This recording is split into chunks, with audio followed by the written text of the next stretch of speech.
Hey, welcome back to Happy Little No Tree. Hey, welcome back to Happy Little No Trees. Today we're going to keep talking about Photo Chemist.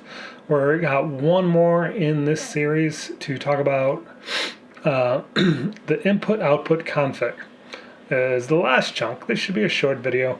There isn't many settings going on in here. I understand from a design perspective, I put the controls in order that makes sense. So for one, quick processing exists at the top so that it prioritizes on a mini panel these 8 controls of your printer lights on one and the projector lights on the other side for doing shot-by-shot adjustments. The thing is, once the least amount of changes I'll ever make is input-output config. And honestly, you can click here and go, well, it only does linear? Okay, so the input mode is linear. Color space transform works perfectly fine. Go Davinci wide gamut, Davinci wide intermediate to Davinci wide gamut linear. I could put that into Photo Chemist, so you could have that as a toggle bit versus having an extra CST out floating around in the wild. It's complex to add in that kind of code, and so I haven't added in that kind of code. Processing mode, we're going to skip over that. Final view, we have various options, so you can see what the scan negative looks like. You can see what the final print looks like, which is important. The negative dye develop density looks at everything in the math from spectral sensitivity of your stock through the development process, I believe. Through the development process, but not the dye formation. So you're only seeing the map of each emulsive layer's silver response and silver, where silver is going to get converted. And so that is negative developed density. You also have that for the print side as well. So you're working off of a negative image. Here you can see.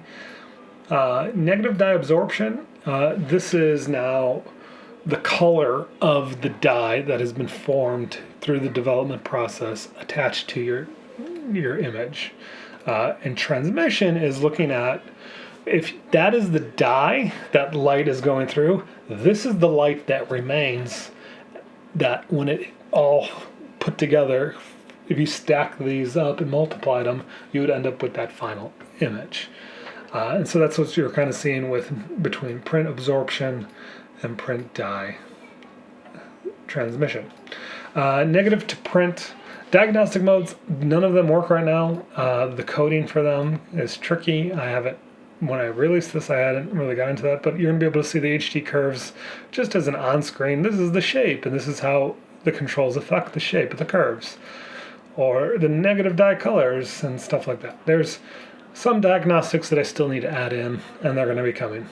Hide stock creator, this one currently isn't really doing it, but it's kind of one of those things like, do you really need to see when these controls, like you can turn off control groups so that you can clean up the UI once you've locked your look in.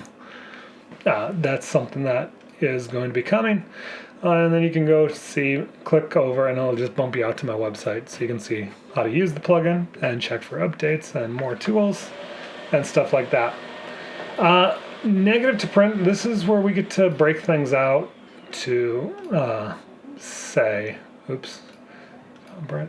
so if we switch it to neg scan, we're just outputting that. So once you've set your look and done all those fun things, you can go add a serial, copy, paste, and then over here you can put print only. We have the same image, but now you have the ability to put, what I love to put in the middle is my diffusion in between on a negative. Is fun to do some negative diffusion. And the reason you would do this is because, I don't know, they used to over the image go before it gets to making and activating your print stock in the development process.